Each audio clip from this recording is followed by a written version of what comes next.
नमस्कार साथियों, कल हम लोगों ने भूगोल के प्रथम भाग को पढ़ा था, जिसे प्रारंभिक भूगोल में हम लोग क्या क्या चीज़ का अध्ययन करते हैं। जैसे भौतिक भूगोल क्या है, मानव भूगोल क्या है, भौतिक भूगोल के अंतर्गत क्या क्या वस्तुएं आती हैं उसका अध्ययन किया था। भूगोल के पिता कौन है इसका अध्ययन किया था। ग्लोब क्या है इसका अध्ययन किया था। It is a model, true model of earth, यानी यह धरती का जो मॉडल है वह ग्लोब है। ये हम लोग मानचित्र क्या है, मानचित्र को सबसे पहले किसने बनाया, मानचित्र से स्टडी क्या करते हैं, ये सारे चीज का अध्ययन किया था कल हम लोग, कल की क्लास में। आज के क्लास में हम लोग पढ़ेंगे यूनिवर्स, यानी ब्रह्मांड। यह ब्रह्मांड छोटा नहीं है, यह बहुत बड़ा है। छोटे से कण से लेकर और बहुत बड़े बड़े आकाश गंगाओं से मिलकर ये ब्रह्मांड बना है। तो ब्रह्मांड को जब किसी भी चीज का अध्ययन करते हैं तब वैज्ञानिक तरीका से करते हैं, विज्ञान के तरीका से करते हैं। उसी प्रकार से हम लोग इस भूगोल को यानी ब्रह्मांड को हम लोग विज्ञान के तरीका से करेंगे, तो इसको ब्रह्मांड विज्ञान कहेंगे। इंग्लिश में इसे कॉस्मोलॉजी कहते हैं। तो कॉस्मोलॉजी दो टर्म से मिलकर बना है, कॉस्मोस और लोगोस। कॉस्मोस में सुना होता है यूनिवर्स, यानी ये जो हमको आंख से जितनी भी सारी दिखते हैं, सूर्य हो गया, चंद्रमा हो गया, ग्रह हो गए, तारा हो गया, मंदाकिनी हो गया, ये सारा चीज क्या है, ब्रह्मांड के अंतर्गत है। हम लोग इस ब्रह्मांड विज्ञान में अध्ययन उसका करेंगे। तो कॉस्मोस क्या होता है, कॉस्मोस मीन्स होता है यूनिवर्स, लोगोस मीन्स होता है स्टडी। हम लोग ब्रह्मांड का स्टडी करते हैं। तो विज्ञान की वह शाखा जिसके अंतर्गत हम लोग ब्रह्मांड का अध्ययन करते हैं, ब्रह्मांड विज्ञान कहलाता है। इसको इंग्लिश में कहेंगे the study of universe is known as cosmology. A study of earth, the study of universe, it is called cosmology. यानी हम लोग जब स्टडी यूनिवर्स का करेंगे, ब्रह्मांड का जब अध्ययन करेंगे, इस विज्ञान की शाखा को ब्रह्मांड विज्ञान कहते हैं। एक नंबर में आता है या किसी भी कंपटीशन एग्जाम में आता है कॉस्मोलॉजी। कॉस्मोलॉजी तो ठीक रहेगा, या कॉस्मोलॉजी किसे कहते हैं, तो विज्ञान की वह शाखा जिसके अंतर्गत हम लोग ब्रह्मांड का अध्ययन करते हैं उसको क्या कहते हैं, ब्रह्मांड विज्ञान यानी कॉस्मोलॉजी कहते हैं। चलिए हम आगे चलते हैं, देखेंगे ब्रह्मांड क्या है। ब्रह्मांड के बारे में बता रहे हैं, अस्तित्वमान द्रव्य एवं ऊर्जाओं के सम्मिलित रूप को ब्रह्मांड कहते हैं, या हम दूसरे शब्दों में कह सकते हैं सूक्ष्मतम अणुओं से लेकर महाकाय आकाश गंगाओं, यानी छोटे से अणु से लेकर आगे देखते हैं ब्रह्मांड क्या है। ब्रह्मांड का हम लोग अध्ययन कहां से करेंगे, कैसे करेंगे, उसका बता दिए। अब डिफिनेशन चलते हैं, परिभाषा चलते हैं। तो अस्तित्वमान द्रव्य एवं ऊर्जाओं के सम्मिलित रूप को ब्रह्मांड कहते हैं, यानी जितनी सारी ऊर्जा है, जो भी द्रव्य है, इसको जब मिला देंगे एक साथ मिलके जब अध्ययन करेंगे, इस शाखा को ब्रह्मांड कहेंगे। या हम दूसरे शब्दों में कह सकते हैं, दूसरे सूक्ष्मतम अणुओं से लेकर महाकाय आकाश गंगाओं के सम्मिलित रूप को ब्रह्मांड कहते हैं। देखिए, अब हमेशा से वैज्ञानिकों का सोच रहा है कि ब्रह्मांड बनी कैसे, ब्रह्मांड की उत्पत्ति कैसे हुई। इसके कई सारे साइंटिस्ट हैं और कई जो है विधि बताए, जिनमें से प्रमुख 3 विधियां हैं।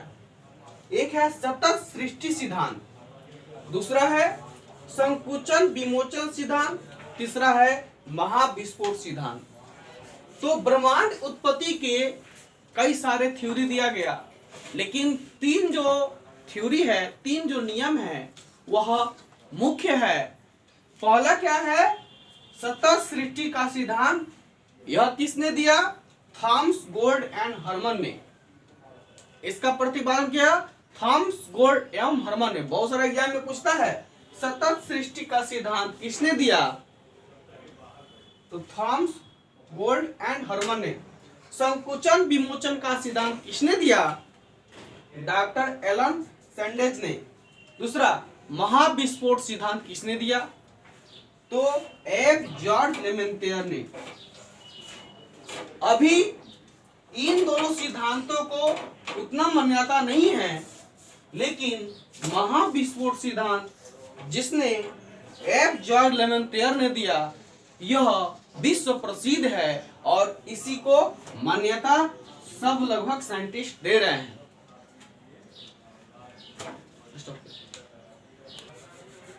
हाँ, अब देखेंगे महाविस्फोट सिद्धांत को, जिसको एफ जॉर्ज लेमेंटियर ने दिया। यह वैज्ञानिक थे बेल्जियम के वैज्ञानिक एफ जॉर्ज लेमेंटियर ने क्या दिया?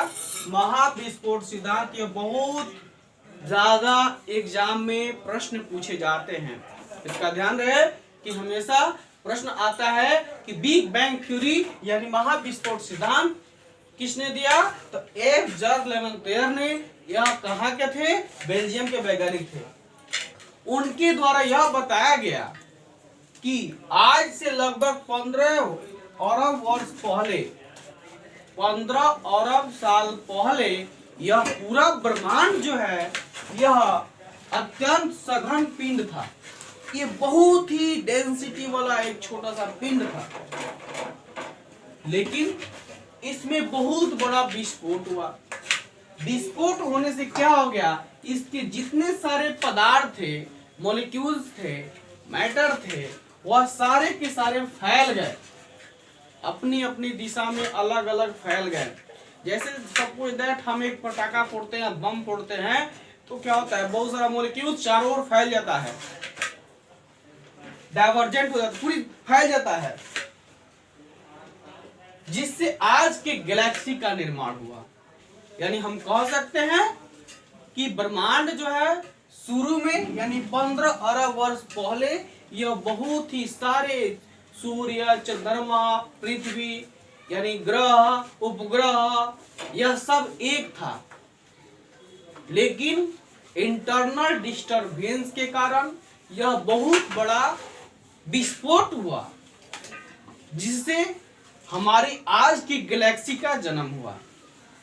वैज्ञानिक आज तक यह पता नहीं कर पाए कि ब्रह्मांड का शुरुआत कहाँ है और अंत कहाँ है। इस पे आज भी वैज्ञानिकों का रिसर्च जारी है। करोड़ों वर्ष बाद भी आज ब्रह्मांड फैल रहा है।